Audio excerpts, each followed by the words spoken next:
All right, so I am now joined by our friend Catherine Liu. She, of course, has been on the show many times before. You know her as a professor over at UC Irvine, the author of the book Virtue Hoarders, and a longtime California resident, which is what we're here to talk about today. Catherine, good to see you. Hi, good to see you. So, I really wanted to have you on for a chat on what's the matter with California, so to speak. And I want to dive in by reading a quote from the sociologist Dylan Riley. I've shared this quote on the show before, and I think it's a really interesting one. And I just sent it to you, but I'm going to read it now. So, this appeared in the NLR. This is by Dylan Riley. He writes, multicultural neoliberalism offers a profoundly unequal but rigorously equitable form of capitalism. Social mobility might be low in such a society, but not for illegitimate reasons of race or gender. California offers a template for a capitalist society informed by this logic. This huge and immensely wealthy state has been run for decades by the liberal progressive wing of the Democratic Party. What has its record been? California has an inequality index higher than Mexico, the highest poverty rate in the country, an aging population, a housing market out of reach of most middle and working class people, and poor public schools. It provides fewer and fewer working class jobs as its industrial structure becomes increasingly concentrated in the glitzy Bay Area Silicon Valley technology hub. This is roughly the model that multicultural neoliberalism offers the US. So I find this a really striking quote. And the reason why I'm bringing this up is because, in the context of this question of what's the matter with California, I think that we obviously hear a lot in, progressive and or liberal circles that like there's something wrong with red state residents, right? Like you've got like poor people living in red states who consistently, quote, vote against their interests. And California is interesting to me because it sort of seems to have the opposite kind of contradiction or the opposite kind of problem, which is that it is an incredibly diverse state, a deep blue state, like probably the most capital D Democratic state in the union, right? And yet, as Dylan Riley points out, has soaring income inequality, high rates of poverty. The homelessness crisis is obviously a huge issue in California right now. And, it's kind of like, why is this going on in a blue state, right? So I guess the opening question for you is like, what do you make of this Dylan Riley quote? And what do you make of this contradiction that we have the state of California, which is a deep blue progressive state, and yet, has all of these problems? It's a really good diagnosis of what is gone wrong here, but there's some material issues that we can look at, which are the nimbyism of, not in my backyard kind of ethos in the professional managerial class management of real estate and development in California, and what all the policies in California now are designed to do, the ones that are passed by the state assembly because they have supermajority. The Dems have supermajorities in the assemblies and the legislature, are all designed to benefit upper middle class homeowners who are professional managerial class people for the most part, although there is a large merchant right-wing class. We've talked about that before, but that merchant class is, saying that they're voting with their feet and moving to Nevada and Texas where there's no personal income tax. But the elites really work here through technology, through universities, through increasingly medical research, private medical companies. And I'll just give you an example of what is so crazy about California right now. One of the ways in which the governor and the legislature want to mitigate homelessness is by allowing homeowners to build dwellings, approved dwellings. They're called ADUs. I don't know, like little tiny beautiful houses in your backyards. That is their solution to the homelessness crisis, so the crisis in like availability of housing.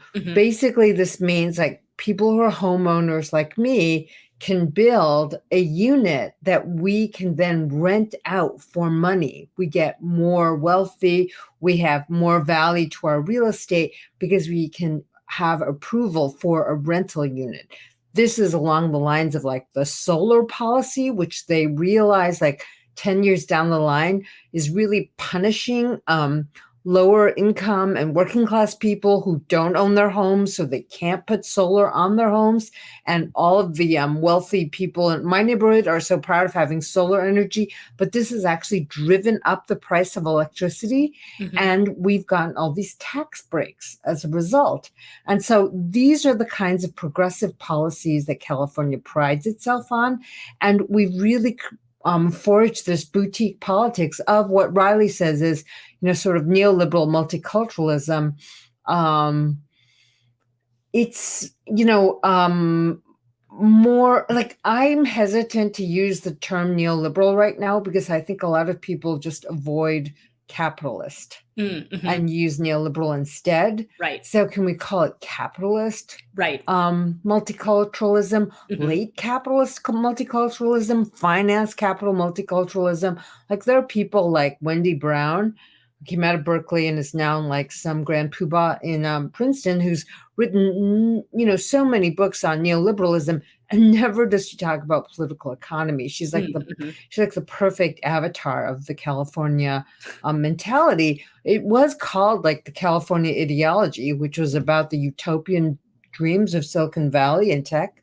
Now, like, we're not even talking about utopia anymore, although, Riley's description of it seems like it is a kind of capitalist multicultural utopia for the professional managerial classes. It's dystopia for everyone else. The median home value in my area has gone up above $1 million, and the median income does not break $100,000 because there are a lot of working class people in Orange County. Yeah. So there are Latinos, but they're not just Latinos. They're all different kind of Asian populations in Orange County. It is incredibly diverse, but the kinds of middle class home ownership that were promised by the military industrial complex in Orange County, the big Boeing and other aerospace industries, especially up near Lakewood, like those kinds of promises are just gone. Right. It's gone. Yeah. It's middle class. It is not a middle class utopia anymore, or a working class utopia, which it temporarily was, in the period immediately after the war. And I want to jump in and ask you quickly about the component that Riley identifies of the multiculturalism, or like this idea of equity, because what's interesting about California to me is, like, as you're saying, like, the pie is very obviously shrinking for middle class and working class families. At the same time, it does seem like there's a push from Gavin Newsom and other, leaders in the California Democratic Party to distribute that shrinking pie more, quote, equitably among various racial groups, right? So what I'm thinking of here is Gavin Newsom will do things like he'll sign a bill requiring ethnic studies in California public schools at the same time that he rejects expanding financial aid to students. This was something that, Ben Burgess, friend of the show, pointed out the last time he was on. I know that California has really started an effort to try to close like the math achievement gap among public school students, but at the same time, it's like resources for public schools across the board seem to be dwindling.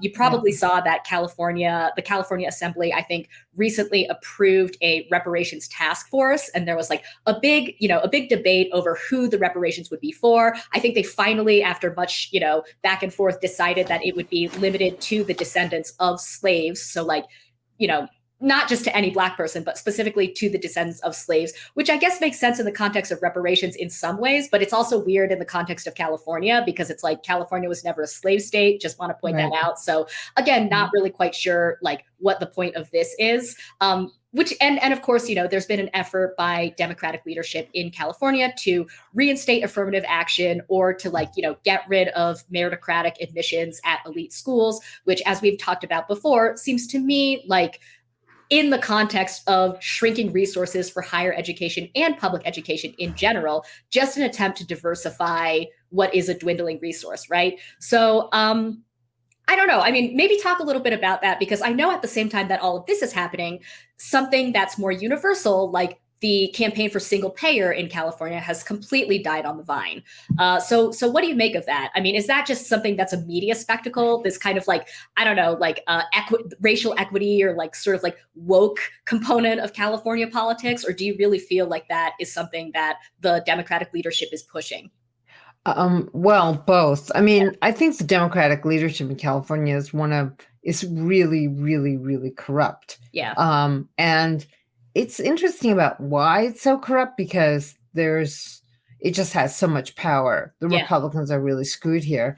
And so with great power comes the temptation to abuse it. So we have a Democratic Party here that is just abusive of democracy, really. If you look at Nancy Pelosi doing robocalls for Cuellar in Texas, she does that for an anti-abortion, pro-gun rights congressman who's being challenged by Cisneros, a Bernie-crat, right? And she doesn't feel like there are any consequences for her. Right. She doesn't feel like there's any challenge to her. So it is a little bit like living in an autocratic state. I mean, our Republicans are admittedly like completely insane because they've been out of power for so long. But it is like living in a one-party political organization, kind of like the CCP. You know, the Chinese Communist Party and the California Democratic Party have a lot in common, sort of. But all joking aside, I just feel like the misery of being working class or a middle class person here even is like you just wait for that explosion to happen, and it's not really expressing itself in politics right now. And I'm not quite sure why we've been taken hostage in this way, but it's because the Republican Party is just so completely insane. You know, Bernie won this state in the primaries, like by large margins. Yes. So you think that there could be like a rebuilding of the Democratic Party, and a transformation of the Democratic Party from within because of that victory. But it's really not happening because the vested interests they have too much money. There's too many NGOs funded by private foundations that, put up a lot of smoke and mirrors. But the single payer thing was really, really incredible. It didn't even come to a vote. It was killed before it came to the state legislature as a vote. And you'd think like with a state that voted so overwhelmingly for Bernie, with, the younger part of the electorate being very much for this, that there would be a push for at least this to come to a vote in the state legislature, and it would have been really exciting, right? And sort of politically motivating. So what I heard, in terms of the scuttlebutt, and I think it's pretty easy to find out, although I've been like too busy to do this, is that big pharma and insurance came in and they lobbied people really hard to just kill it. And that, I mean, is just incredible to me. But if you think about it, the Democratic Party in California is beholden to very, very wealthy donors, and very wealthy donors from tech and from various, industries.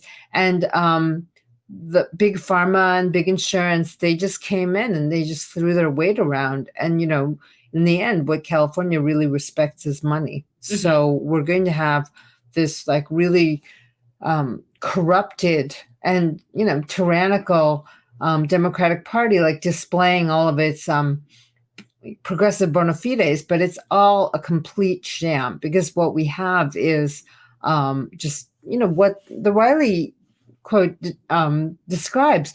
But and I was just listening to Chapo in California and the elections, and they got it completely wrong. They said California has a $60 billion surplus this year. And they were like, oh yeah, and it's from the COVID relief, right? And they're like, ha, ha, ha, that's so much money. It's a $97 billion budget surplus. There's talk of establishing a sovereign wealth fund for the state of California. So we'd be like Saudi Arabia. I mean, it is a combination of the COVID money, but also because people got really rich in the past year from real estate sales and tech. Yeah. And state tax revenues just went up like crazy. But if you follow the money, and if you look at how California spends its money, it spent so much money on housing the homeless, and those kinds of initiatives, and there's just nothing to show for it. Right. It's like it's an industry unto itself now. This kind of like NGO industry.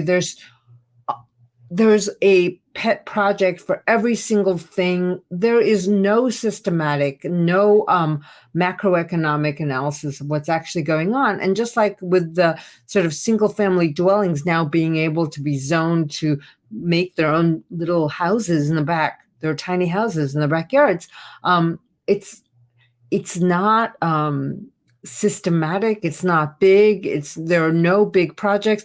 The high-speed rail between San Francisco and Los Angeles is like mired in, budget overruns and like regulatory problems. And so this comes back to, I think, like the old California ideology of counterculture plus tech, where you're like, small is beautiful. We're going to find all these small solutions. And it's like, no, we need to build huge housing projects again. Right, it's not chic. It's not, it's not it's not like very desirable. And from the point of view of this like small is beautiful thing, the other thing is like during COVID, all the hotels were empty. So the governor went and created this program where homeless people could find hotel rooms and live in them. And the rates of overdose just went up really crazy because there was no requirement to stop using drugs. And I think Schellenberger, you and I have talked about this, like Mark Schellenberger's making a run for governor against Newsom. Newsom is like a shoe. Newsom is basically like the emperor of California. They were really funny on Chapo. It was like, he's like the God emperor, but he is like the God emperor. And, they tried to recall him. It didn't work. And so that only strengthened his hand. And now we have this like situation where it's an endemic homeless problem that is fed by drug problems, mental illness, and there's this progressive left attitude of not being able to make interventions, but respecting people, keeping them alive so that they can, come to their own senses about, quitting the drugs. And with the kinds of street drugs that we have now, like fentanyl and all these other things, I mean, I just don't see that, like, I don't even know what to call it, but like this touchy-feely attitude towards this is just not going to work. Like we need some tough love here, and nobody's willing to do that. No one's willing to go against the sort of common nostrum of like, oh, we have to respect people. It's like, yeah, you know what? They're addicts and they might be mentally ill. And I would want, to be treated in a certain way if I were just like destroying myself like that. But it's... So I was actually in California last week, and this is just anecdotal, of course, but I was speaking to a journalist about some of the upcoming elections, the primary elections in California. And he mentioned that the sort of top issues on most voters' minds seem to be crime and homelessness, right? And again, this is just, one person's account, or this is just sort of anecdotal, and that doesn't speak for everybody. But it does seem that we've obviously been hearing a lot about both of those issues in the media as well. And I get that there is very much an impulse on the part of the left to not want to like overhype or like go, obviously go right wing on those issues and create a kind of law and order backlash or feed into a law and order backlash. But I am wondering if you think the kind of public concern over homelessness and crime, and then the way that the political class has been responding to that or not responding, as you seem to be suggesting, what does that tell us about the growing division between working people and, politicians in California? So, I feel like there is this attitude, and it was echoed today on Chapo too, like, oh, they're so San Franciscans, they're so hysterical. Their crime rate is the same as Amsterdam's and they're going crazy. Well, actually what has happened in San Francisco, it's not just like a bunch of pearl clutching, like upper middle class tea sipping ladies going crazy. It's Mhm. actually like working class people in San Francisco. Right. And a lot of them are Asian, and a lot of them were physically attacked during Mhm. the pandemic. I mean, let's just say a small minority of them were, but people felt really, really endangered by this. Right. And like, and I think like the Chapo guys took up the attitude like, oh my God, look, Walgreens is like Johannesburg to them, but ha ha ha, and they just laughed it off. But I feel like the working class people who are living in San Francisco, Mhm. they're like seeing the social fabric really fray. Right. And I mean, I hate to talk about Uvalde and the shooting in Texas, but I'm just pretty upset about that. And Yeah. I feel like the social fabric in the United States is really frayed. Yeah. But if you're like a liberal living in a nice community, you're just like, oh my God, why is everyone being so hysterical? It's all Mhm. law and order stuff.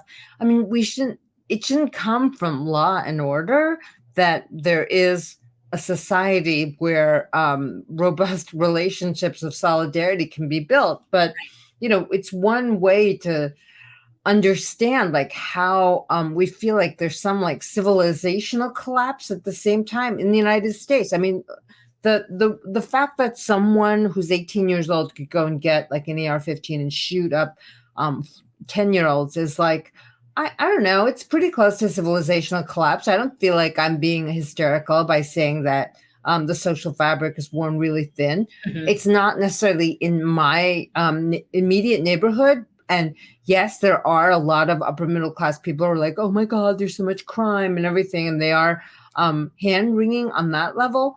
But like we're at a place where there's so much hypocrisy, like all the stuff that you were talking about, the kind of appearance of the social justice that's Mhm. the official language of the state, Mhm. and the like raw suffering and inequality that we see on the street every day.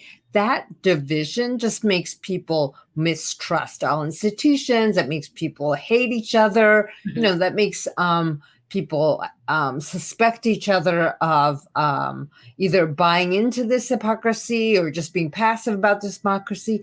There's a sense of like powerlessness about what to do. And all of the law and order concerns, yes, are probably construed for like people who vote, who are like older people, upper middle class people, and Mhm. they're like concerned about that. But there's just a disorganized, well, I shouldn't say like inchoate, like sense that things are not working, Right. even though like everything seems to be like on the bottom line, like in terms of accounting, doing really well. The the social fabric of the United States is frayed, but there's just like in California, there's just you can go from bubble after to bubble, but in between, and this is the case, I guess, in New York in a certain way, but people are maybe more mixed up. There's just a sense that there's like very little. We're being held together by like glue and Yeah. like duct tape. Mhm. We're barely being held together, and there's no real social mission. But this is the other thing, going back to the Riley thing, is like, in a way, like we've realized that multicultural utopia, right? In Mhm. California, we Right. could say like, could we say that? Like, I guess we could kind of say that. And then there's all this like real serious problems that are not addressed, but there's this constant self-congratulation. I just want to talk about like London Breed, the mayor of San Francisco. I do have like an Asian American like axe to grind here. Remember when she was like saying that African American single mothers would qualify for free tuition if they wanted to train as EMTs? Mhm.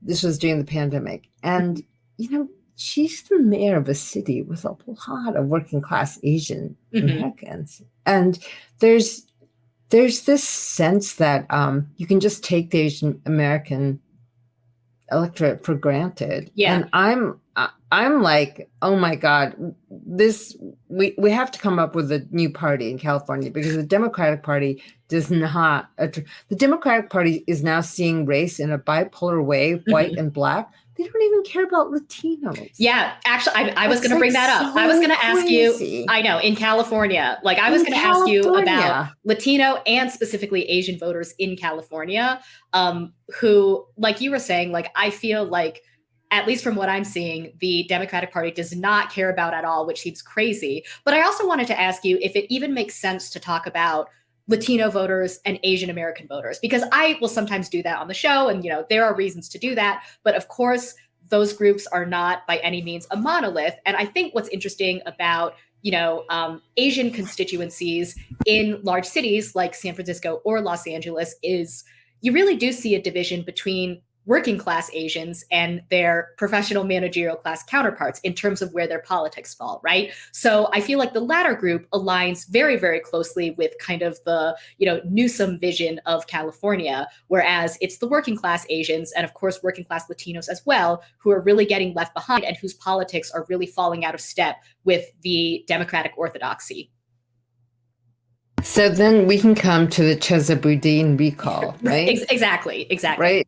Everyone's like, oh my God, he's a son of Weatherman. I'm sorry. I'm like, if you look at the recall Chesapeake website, and if you just listen to the scuttlebutt from Asian Americans and from various constituents in San Francisco, 50% of his prosecutors resigned while he was DA because they just felt like he wasn't prosecuting any crimes.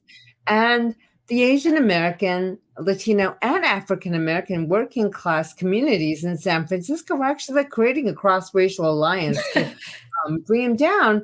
And now he's reaching out to the Asian American community and everything else. I feel like we're in opposite world or something. And I don't know how our politics run anymore, because as I said before, there is this populist anger that's not very, well directed. And then this democratic monolith that basically doesn't feel like it's accountable to anybody, because it's just, there are no challengers. Right. Power, right? So I don't know what's going to happen with that recall, but I know for a fact that the people who want him out are not upper middle class white people clutching their pearls. It is a working class, a cross-racial alliance of people who live in San Francisco, who've seen, the kind of wreckage on the streets. Oh yeah, on Chapo, they were making fun of the Google worker who is picked up in a bubble and taken over to Google. Do you really think the Google worker is behind the recall of Chesa Boudin? I don't think so. That Google bus just picks you up from the Mission, takes you to the Valley. You don't need to see what's going on in the streets. You don't shop at freaking Walgreens because you get everything delivered by Instacart or Amazon. Who's shopping in San Francisco Walgreens? I think that your point about people in the Mission in Chinatown, it's grow up, people. Go look at something and see who's living there and what's really actually affecting. I think that your point about this populist rage, which is kind of diffuse or not very well directed, is really salient in terms of the recall, because I don't think that San Francisco's crime spike is the result of Chesa Boudin's policies. The same way. Oh, are you skeptical? Or I don't know. Maybe you have. No, I don't know. Okay, I'm not a criminologist. Yeah. But he's just standing for something exactly, right now. Exactly. I think that the problem, the problem is more that he's sort of become an avatar for soft on crime policies. And whether his actual record is what produced, the wave in crime, I think is a little bit unclear. It's kind of the same way where in New York City, a lot of, conservative law and order types wanted to link bail reform to the crime spike. And bail reform had nothing to do with the crime spike, because bail reform, is about just not punishing people for being poor. This is all to say that, I think that you're absolutely right about the sort of class composition of the people who seem to want to recall him. But at the same time, it just goes back to your point where I don't know that that will solve the crime problem. And that isn't to say that these people are wrong in wanting to, recall him, but it's just to say that it's a mess, as you were saying. Yeah. Yeah. Yeah.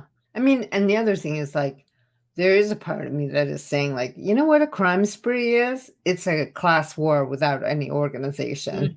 So, but the problem is, like I said before, it's if it's inner city crime and it's petty thievery and you don't want to prosecute it, that's one thing. But who's on the front lines for that class war? It's not the Google employees. Right. It's not lawyers. It's not PMC people. It really is working class people who are living in those neighborhoods, who have to use those shops, who have to walk those streets.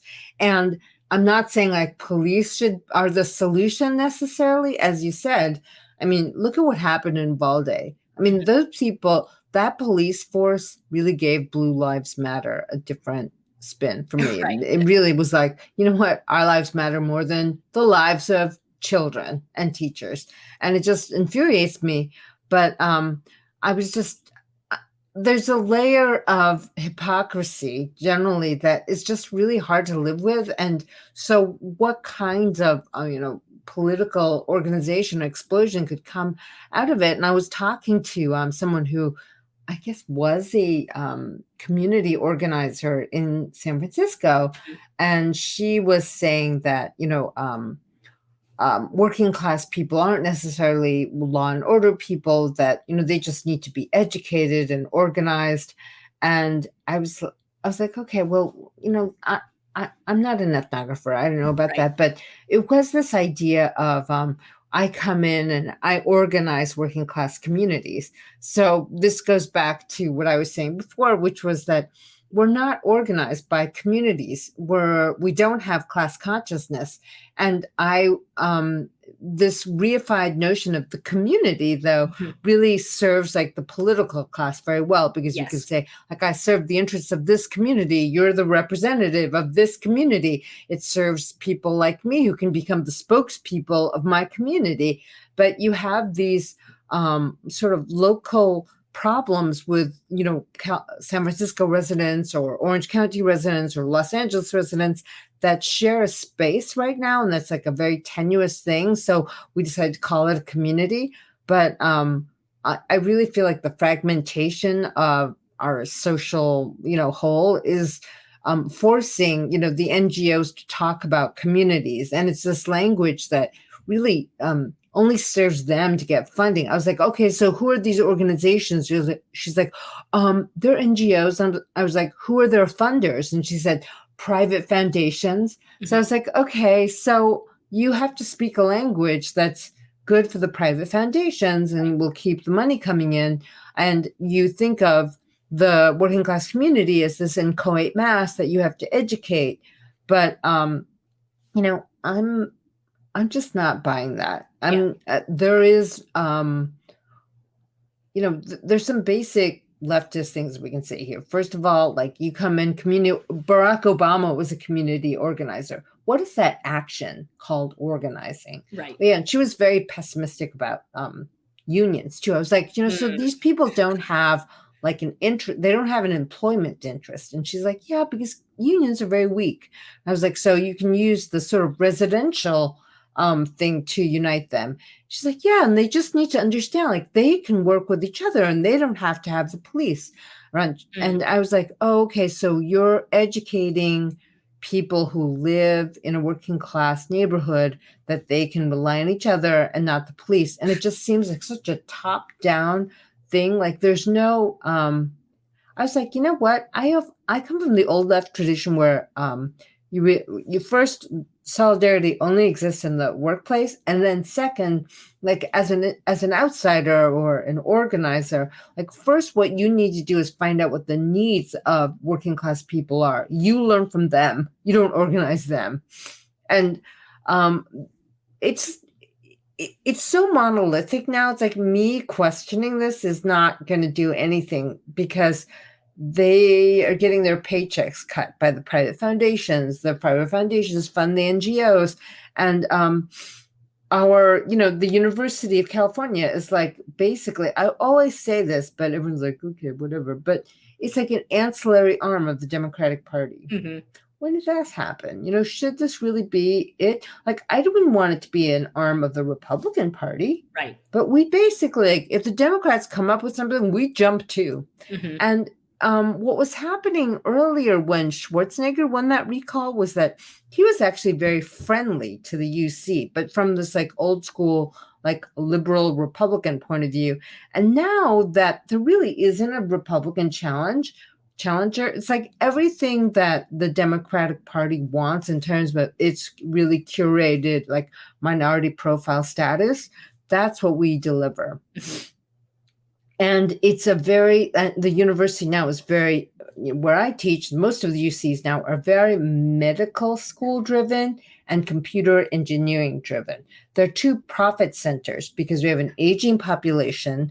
And so we want to do stem cell research to keep these, old people alive so they can live forever. And then we have, the tech centered education where we are training, good little worker bees to work in Silicon Valley, Silicon Beach, and whatever like Silicon Orange thing we have here.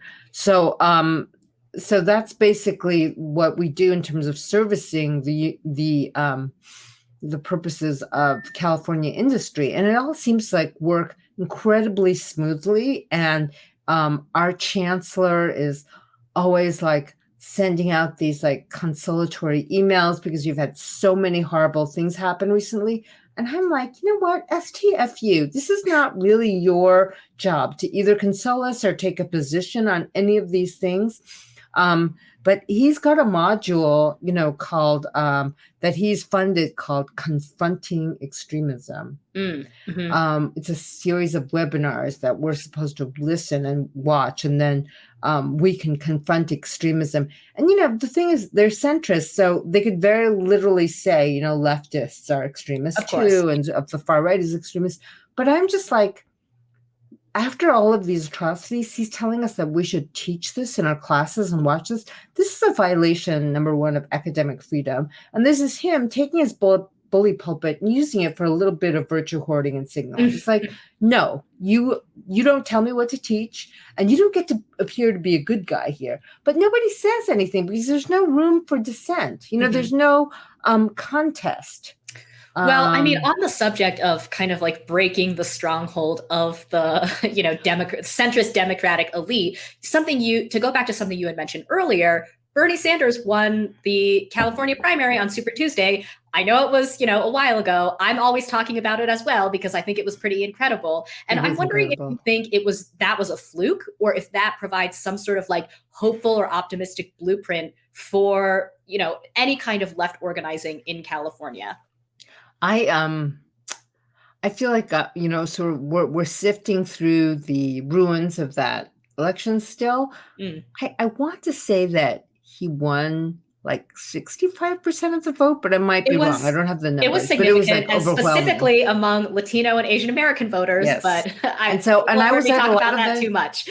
No, I know, and I was at a lot of those rallies. I think a lot of those young voters that were first-time voters, they voted when things didn't happen. They just turned away from politics. Mm-hmm. Yeah, and I just don't think that there's any way of like like how do we need to galvanize them again? Maybe in 36%. I'm sorry.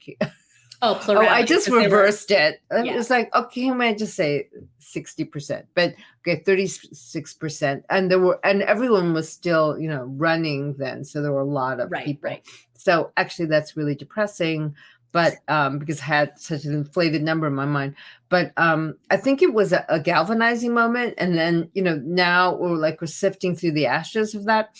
And I think a lot of like young voters who voted for him, they're totally disillusioned and they turn away from both parties, and they've gone back to kind of political passivity. So you have like PMC concern trolls again taking over the DNC and just like doing whatever they will with their, political power that they have in the state. They don't even want to admit they have political power. They are the freaking tyrants of our state. I can't tell, like George Floyd protests, were really violent day one. Day two, there was really confrontation. There were confrontations all over LA. Day three, I went down to LA City Hall and they had gotten someone at the bullhorn in front of thousands of people going, protest and vote, protest and vote. And I was like, oh my God, like how quickly did this happen? 72 hours?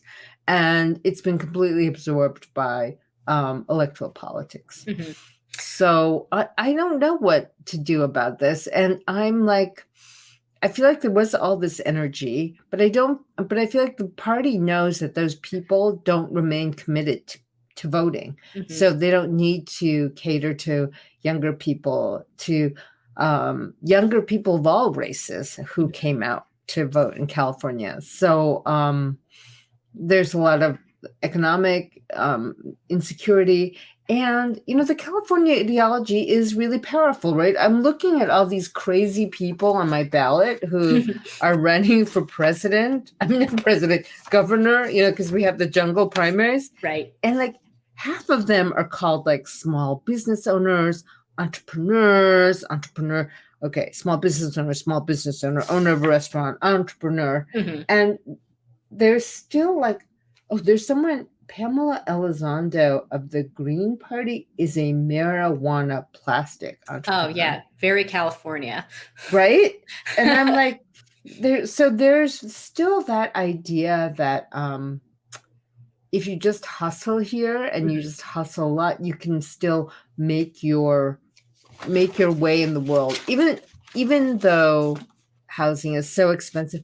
You know what, Jen? I'm actually like, the cheapest places to live for young people, I know you're in New Mexico. I think it's a purple state. It's like, I want to tell young people, like, go to a college town in a red state because it's hopeless here. Yeah. It's insane unless you have inherited wealth and somebody's going to help on. Well, I will say, so something that I saw today, which does seem like a good sign, is I saw that a social housing bill passed in California's assembly. So this is a bill to design kind of like European style, like mixed income, mixed use housing, rather than, just the like usual, like stigmatized, like public housing in a neighborhood that like no one wants to live in. To scale, huge to scale. Yeah.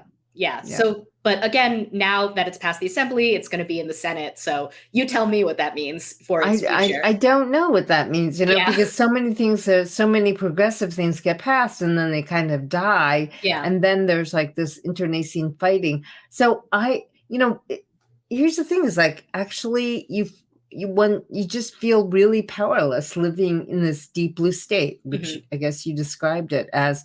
And there's this kind of dislocated feeling of not really having like oppositionality. Yeah. Because there is no organized left. I mean, I'm sorry, and I'm not supposed to criticize them because like, is this like punching down? I have no idea, but I had really high hopes for the DSA.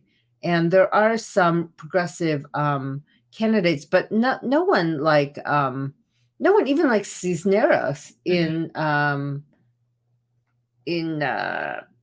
Texas.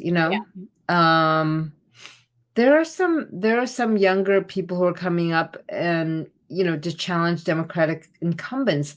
But here's the thing: is like the incumbency thing is so powerful that that's why you feel really powerless. Yeah. Because at least in like certain districts, like AOC's district, or I was really hoping in Texas as well that there would be a progressive challenge to a Democratic incumbent. But one thing about living in a place where the Democratic Party is so strong and so corrupt is that you have to deal with incumbency, and to really mount a candidacy from the left means you're not adhering to Democratic Party discipline. And I can't talk about this now because this is sort of confidential, and I won't. I don't know if you want me to talk about this right now, but when a Bernie crowd elected official is just being attacked right now from the Democratic Party side. Right, of course. One, for her willingness to work with Republicans and her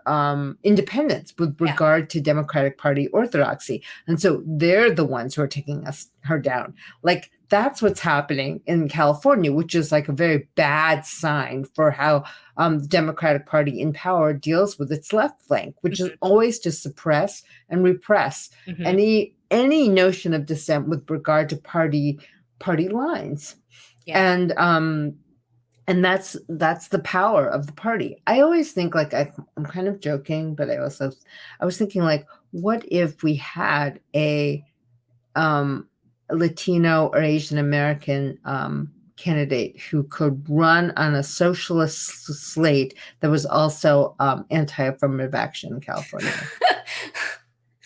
Are you saying you're throwing your hat in the ring? No, I'm not throwing my hat in the ring. But I'm just thinking, like, what kinds of, new political formations do we have to create here to produce, like, that kind of a popular or a wellspring of dissent with regard to these things that I'm describing? That, when I'm not a depressive person, Jen, but when I'm talking to you about this, I'm just like, oh my God, it's just so effed up here. I mean, there's so many Black Lives Matter signs up. Have they not read the articles about BLM? Like, shouldn't you be ashamed? Like, maybe just take them out of your yard because you finance Patrice Culler's house. The power of that orthodoxy around this very groomed, manicured, neoliberal, late capital multiculturalism just really serves people well here. And yet, right, I'm comfortable here because being Asian American is very normalized. Right. All right. Well, so maybe one final question for you to kind of like cap all of this off. Who is the very worst Democratic politician in California? Nancy Pelosi. But also, like, I don't want to. I was like, maybe she'll say Newsom. Oh no. I just think she's so awful. But then I was thinking, like, how about Dianne Feinstein? But she's just like really old and won't take. But she's like the RBG of California politics right now. And she's just occupying that place. Her husband, though, was truly evil. Richard Blum was a regent of the University of California through the financial crisis, as he was a regent of the UC system, defunding the UC system during that crisis. He was investing in for-profit universities. Like, why wasn't that a conflict of interest? Why wasn't he booted out? And you know what really gets me is before he passed away, funded in almost every UC campus the Richard Blum Center for the Study of Poverty. Oh, study of poverty. Wow. I mean, this is like this huge hedge fund guy who actively promoted universities that defrauded working class people during and after the financial crisis. And he's like, and everyone's like, oh yeah, we'll take his millions, we'll take his billions, and do what we want, do what he wants us to do. I feel like we're just there's very little like political room for opposition, because it just seems like we all flow where the money goes, and that's what the Democratic Party does. And why do I feel like there's no hope on the local level? Because you hate the small is beautiful. I'm just kidding. I guess I used to, how people were like, think locally, act locally. Yeah. Well, the local thing in California is about this diffuse like hegemony of like gig worker, Silicon Valley triumphalism. So that is our local culture being exported. This model of inequality, exported everywhere. This model of like technocratic multiculturalism plus libertarianism, like really scary forms of libertarianism, put us in this political impasse. And I don't know. I wish I had more optimism about a way out with regard to the California Democratic Party, but I really don't. Yeah. Maybe there is like a union power that would come up and challenge them. It would have to be it would have to be an alliance of unions Yeah. because the Democrats are just so well funded and so powerful. Well, I was going to say, my understanding was that the nurses union was very instrumental in trying to push the single payer bill forward. They were. The National Nurses Union were incredible. They were incredible. But of course, as we were saying earlier, among other interests, I remember reading that Gavin Newsom, who had initially signaled support for the bill, just kind of turned his back on it or let it wither. Just let it. Yeah. I mean, this is the crazy thing about this. The state is that, materially speaking, we all know that single payer would do more for African American health and well-being and working class health and well-being of all races, right? Mm-hmm. But it's one thing we can't have. We can have every diversity, equity, and inclusion initiative, but we can't have single payer healthcare. Right. And this would be the thing that would make a difference for people of color in the state, of every single skin color, gender, sexuality, persuasion. But it's one thing we can't have. I think New York is closer to it than we are. Oh, really? I don't know. Yeah. I think so. Yeah. I mean, as someone who's been living in both states with different kinds of coverage, I think New York has more progressive healthcare coverage as policy for insurance companies. Mm-hmm. And so all the innovation that we have in California has just created like a more austere, more surveilled form of public goods. Well, like austerity in public goods, surveillance of public goods. And what is going to happen to that $97 billion surplus? They say they want to keep it for a rainy day because there's a recession coming up, but how will it be used? I mean, Schellenberger, who is a critic of Newsom's, just says that we just keep throwing money at the homeless problem. Nothing goes away. Nothing is done. And will high-speed rail be more work out better because of that surplus? There isn't a holistic vision or an idea of like anything that we're headed towards. The environmental movement here is very fragmented. It's always about like saving one area or saving another area. And they just killed a desalination plant in Huntington Beach, and it was like really raw environmentalism. I'm like, what's going to happen when the water runs out? It's like any big project is going to be opposed by various interests. So we can just have like private desalination projects. I don't know. At the same time, we continue to have very, very good weather. So right. Yeah, I was gonna say, last note is that I saw an article in the New York Times literally today that was something like, "Here why Californians love California." And then it was like a bunch of quotes from like a bunch of different people about how they love the good weather.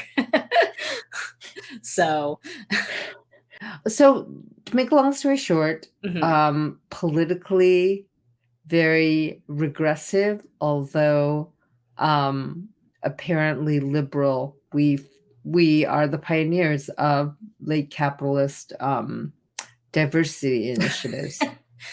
Catherine says so. Dylan Riley appears to agree. Catherine, again, is the author of Virtue Hoarders and a professor at UC Irvine, obviously longtime California resident. Catherine, always good to see you. We will have you back whenever there are new developments in California politics, for the better or for the worse. Oh, yeah. Okay. Thanks so much. Thanks, Catherine. Thank you. If you like this video from The Jacobin Show, please hit like and subscribe and share with your friends. Thanks.